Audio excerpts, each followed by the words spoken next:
Welcome back. I am Randy the War Duck, and this is the day after talking Duck sports. So, we had a football game and we had two basketball games that we'll kind of talk about, take a look at. And yeah, so first, I guess we'll talk a little bit about basketball. And Oregon, they played two exhibition games. The first one, they looked really good against Utah.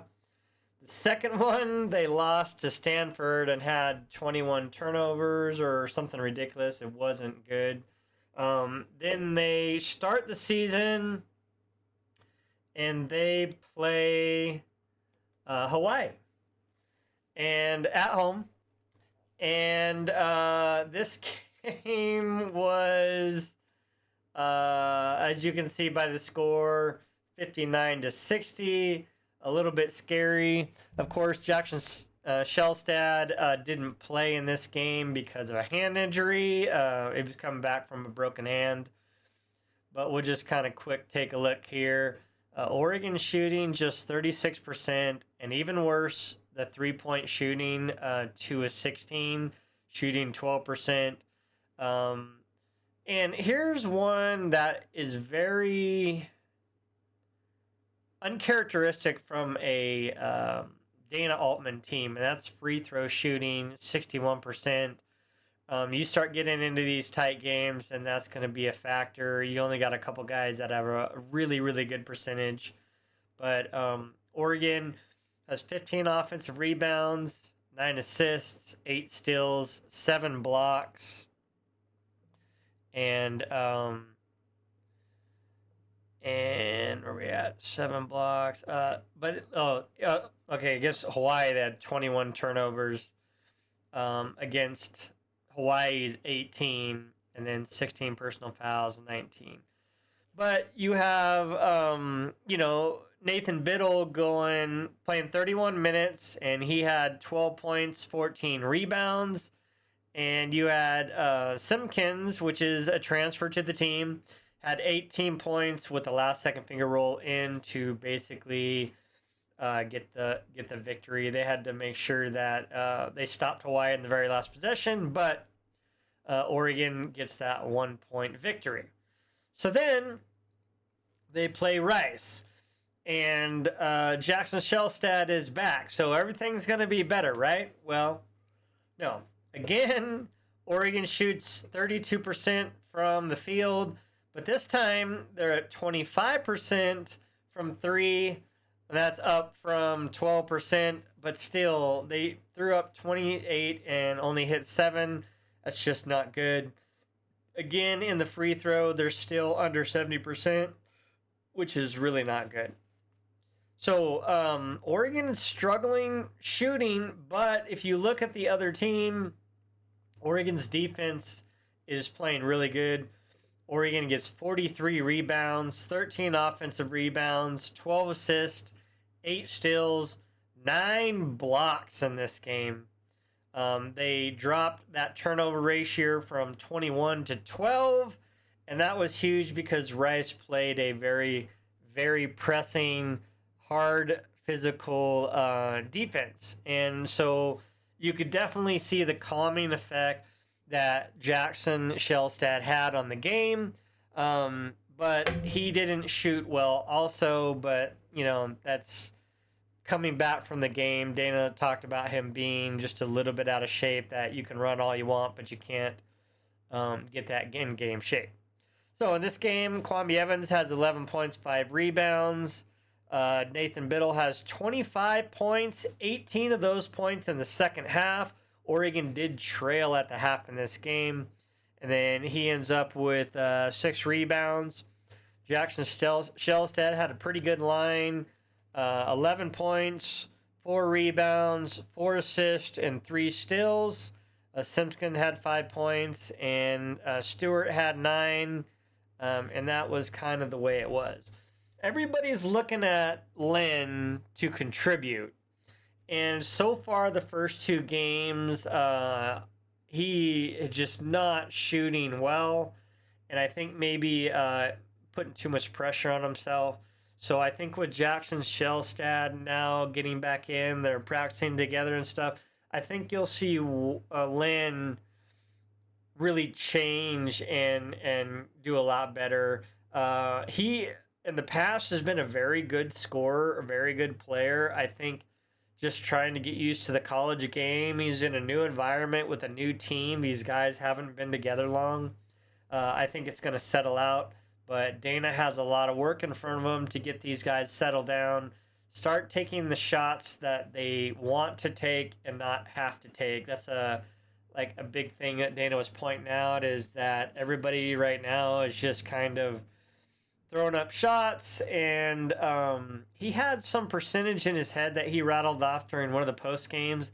That was something like, when the ball stays on the same side, when it doesn't go across because they're moving the ball, it was like a drastic shot difference of makes, and I think it was like 50% difference or something like that. But it may not have been that much, but it was a lot. It was enough to where it was they need to move the ball around more. I think they'll be okay.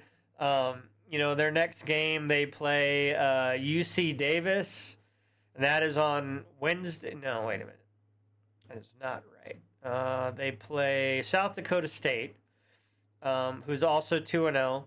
But they play South Dakota State again at home. That's on Wednesday at 7:30 p.m. on Peacock. So we'll go check that game out. Now, here we go back to football. Oregon goes to Iowa in another rain-soaked game, and I think having played that Wisconsin game may have very much benefited Oregon's ability to handle that rain and just deal with that whole kind of scenario. I know they had a week off.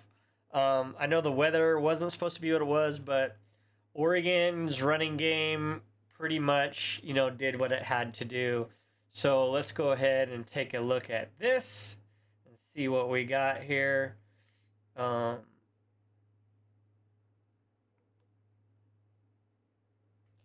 Okay, so Oregon has 19 first downs to Iowa's 18. Third downs, 3 of 10, not great. But 5 of 13. And if you look at this, I always look at this because Oregon had 19 first downs. That means they got 9 first downs without needing third or fourth down. And if you go over here to this, as you look and you're at 5 of 13, so they only had 5 first downs that they only had a couple first downs that were just first downs on their own and not part of a third or fourth down situation. I thought this was a very telling. Oregon didn't go for it on fourth down. I think there was one spot that they would have, but they had that penalty and that kind of dashed that. Rushing yards. Oregon held Iowa to 101 rushing yards. And Oregon had 261 rushing yards. Oregon only had 112 passing yards to Iowa's 138, which is very, very interesting. Oregon's rush defense was, I'll say for the most part, doing very well. Their pass protection, their pass defense faltered when they needed it most. There was 2 or 3 plays that were just completely broken coverages, and Oregon got very lucky that all they gave up was yards with those and not big touchdown passes. But going forward, yards per game, Iowa comes out with 239 and Oregon 373. Sacks, Oregon gets 2 sacks for 16 yards, and Moore was not sacked at all. Moore did throw 1 interception that I have to say was a little ill-advised. But on top of that, the Iowa player just made an amazing play on the ball. read the pass, got where he needed to get, snatched that ball. So, there's that. Maybe Moore shouldn't have thrown that ball. Yeah, but I know he was trying to make a play there, trying to score, but it is what it is. All right, so punt average, Oregon has 4 punts for 40 yards and did an amazing job keeping the best punt returner in America to nothing. And Iowa punted 3 times for 40 yards. Penalties. So I don't know how you have one penalty for -1 yard.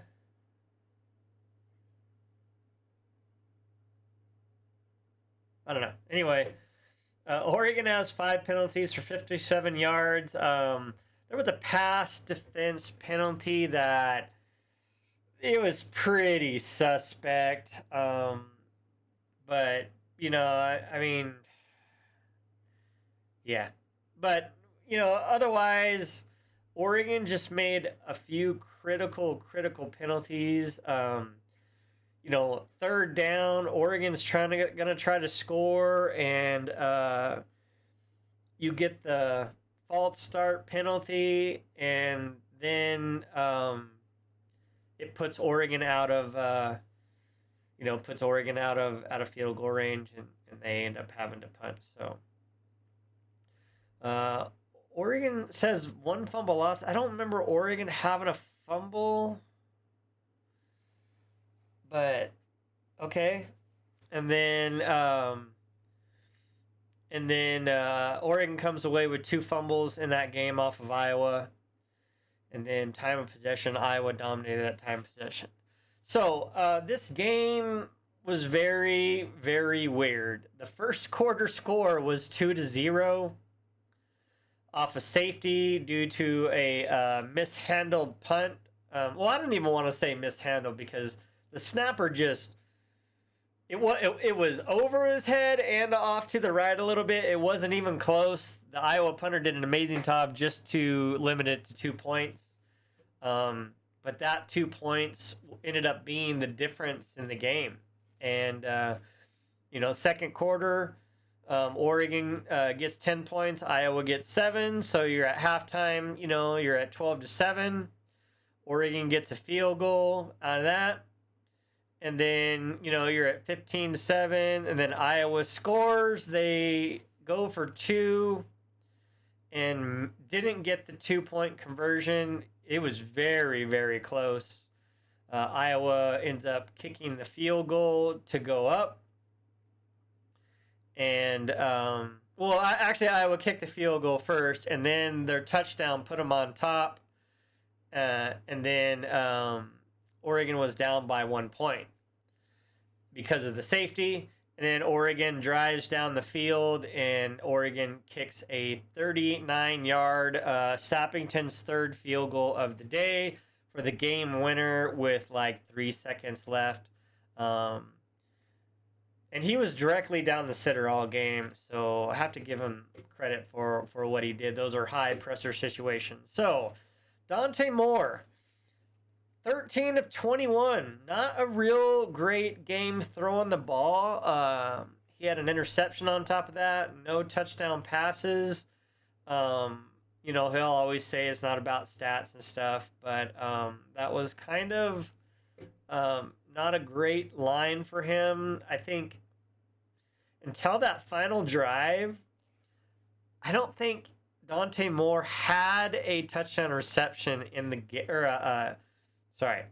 Until that final drive, I don't think Dante Moore had completed a pass in the second half. I don't think until that last drive there, which was amazing, and had that amazing pitch and catch to Malik Benson, I think is who caught that. But on the other side of the ball, you got Gronkowski goes 10 for 18 for 138 yards and the 1 touchdown pass to the tight end. But Noah Winnington, man, this guy carries 17 times for 118 yards, has a 27-yard scramble. Jordan Davison, 8 carries, 52 yards. Dante Moore had 4 carries for 46 yards, and one of those was that 49-yarder that they kind of talked about, like maybe he had hurt his hamstring or something, but he rushed a couple times after that, so who knows? Oregon receiving. So DeCorey Moore doesn't play. You have Sadiq doesn't play. And then you have Gary Bryant gets hurt right off the bat after making an amazing catch. And it's just next man up. And, Jamari Johnson tied in 4 catches for 36 yards. He was huge.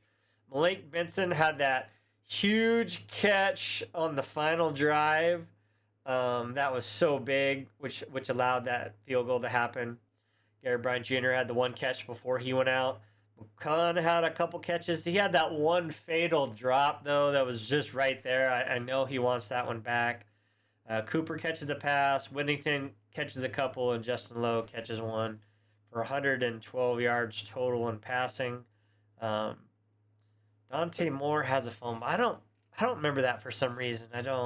He must have got it back. I just don't remember it. Mixon all over the field has 13 tackles, 9 solo. And then Tuioti has 9. Betcher has 8. Thieneman had 8. But the thing is all these guys are in the secondary area. And so that just means that Iowa was getting through the line on the run and then getting met by the linebackers there.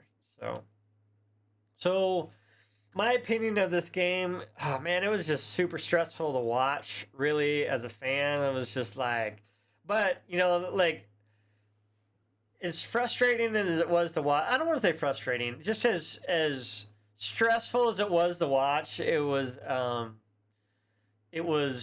of those grinded out games, and Oregon was just able to just grind it out a little more. But I guess my big takeaway was the defense had a lot big to clean up. Because like I said, there was 3, maybe 4, I think 3 of the 4 big pass plays from Iowa were due where there was just no, like, they just left the guy alone and it was like a 20-plus yard pass or something. Oregon needs to make sure that they're on the same page, communicating and doing that.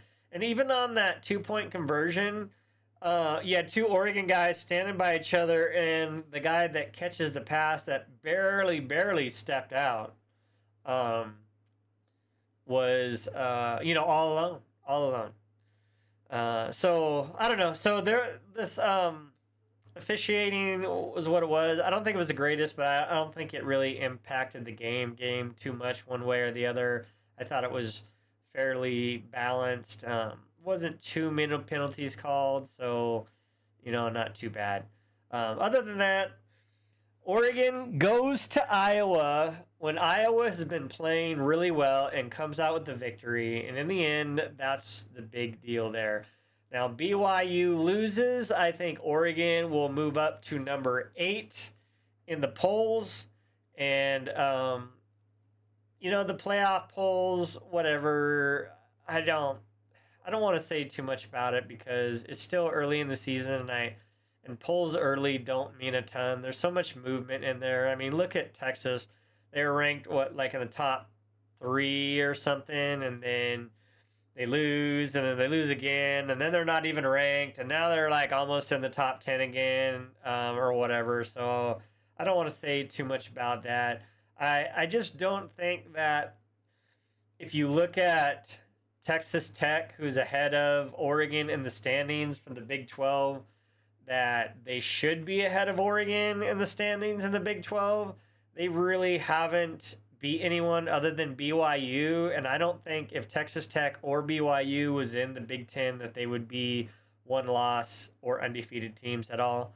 So there's that. But if you look at Texas Tech's strength of schedule, you can't say, even with BYU, you can't say that their strength of schedule is that much tougher than Oregon's, because I think if you total them all up, uh, Texas Tech's opponents are under 500 total if you total them all up. So I don't think that it's within one or two games of Oregon's schedule. Or I mean, of Oregon's strength of schedule. So I don't think you can use that argument of putting Texas Tech in front of Oregon and saying that it's because of strength of schedule. I don't think playing in the Big 12 is the same as playing in the Big 10. But that's just my opinion as a fan. And of course, I'm biased to the Big 10 and Oregon. But with that, we're going to get out of here. Oregon's got to go. No, I think, let's see. They play Minnesota at home next. And they play, South Dakota State on Wednesday. So we'll watch that basketball game on Wednesday. And then we'll watch the football game on Saturday. And we'll do another video. If you've gotten this far, I'd appreciate a comment, a like, and if you don't mind subscribing. But with that, we're out of here for now. Much love all.